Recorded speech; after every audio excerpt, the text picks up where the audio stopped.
Assalamu alaikum, I'm Aisha and you're watching SAMAA News. Here are today's headlines. Russia has asked Washington to clarify its nuclear testing intentions after President Trump ordered the US military to restart the process. Moscow says any resumption of explosive testing would trigger responses from other states, including Russia.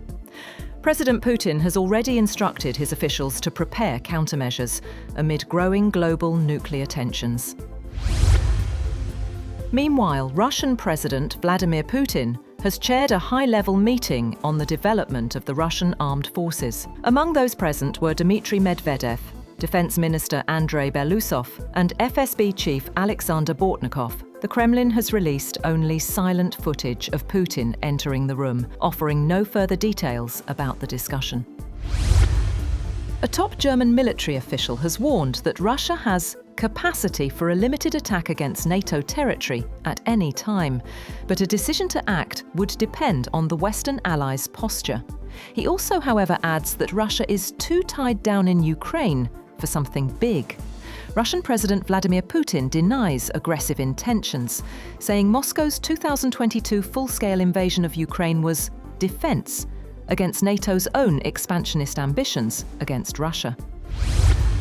US President Donald Trump says that Kazakhstan will join the Abraham Accords to have normalized relations between Israel and Muslim-majority nations.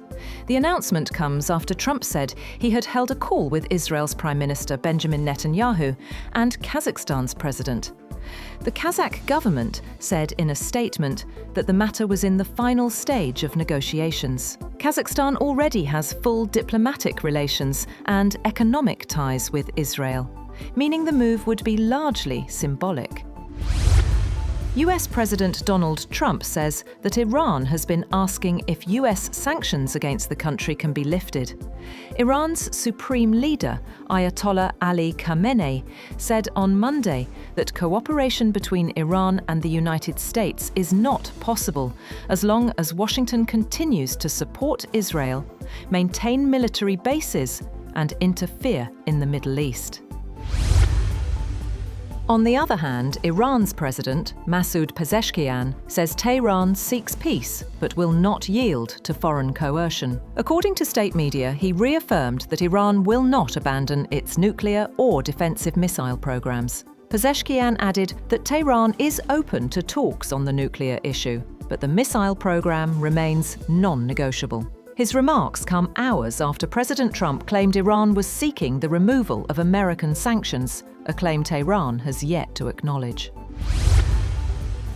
North Korea has launched a ballistic missile toward the sea off its east coast. South Korea's military confirmed the test early Friday, while Japan issued an alert soon after.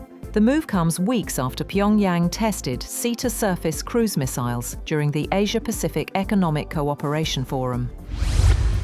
Dozens of people have been injured and hospitalized after an explosion occurred during Friday prayers at a mosque inside a school complex in Indonesia's capital, Jakarta. Police were investigating the cause of explosion at the site in Kelapa Gading, North Jakarta. The police chief said the number of people admitted to hospitals was 54, adding the injuries ranged from minor to serious and included burns. The Israeli military has carried out heavy airstrikes on southern Lebanon after issuing evacuation orders for several locations, saying Lebanese armed group Hezbollah was trying to rebuild its military capabilities there.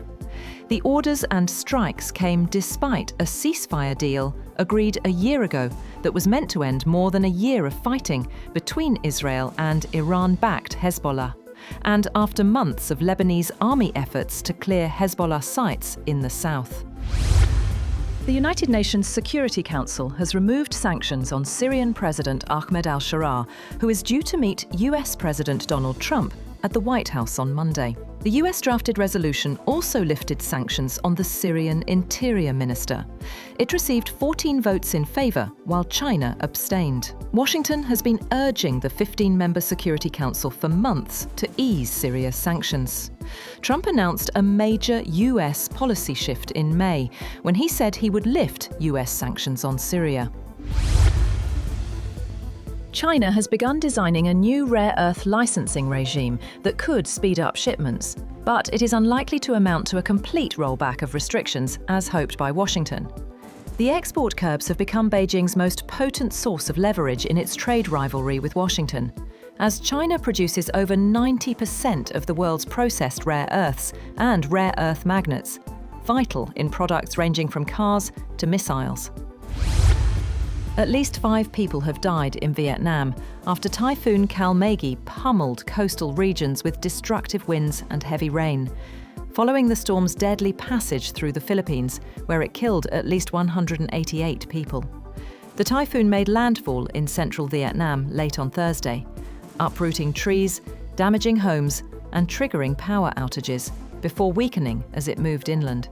Authorities have warned of more heavy rainfall of up to 200 millimeters in central provinces and said rising river levels from Hue to Dak Lak could trigger flooding and landslides. Tesla CEO Elon Musk has won shareholder approval for the largest corporate pay package in history, as investors endorsed his vision of morphing the EV maker into an AI and robotics juggernaut. The proposal was approved with over 75% support, and Musk bounded to the stage of the company's annual meeting at its factory in Austin, Texas, accompanied by dancing robots. Musk, already the world's richest person, could get as much as $1 trillion in stock over the next decade. That's all for now. For more updates, visit www.SAMAA TV. Thank you for watching SAMAA News.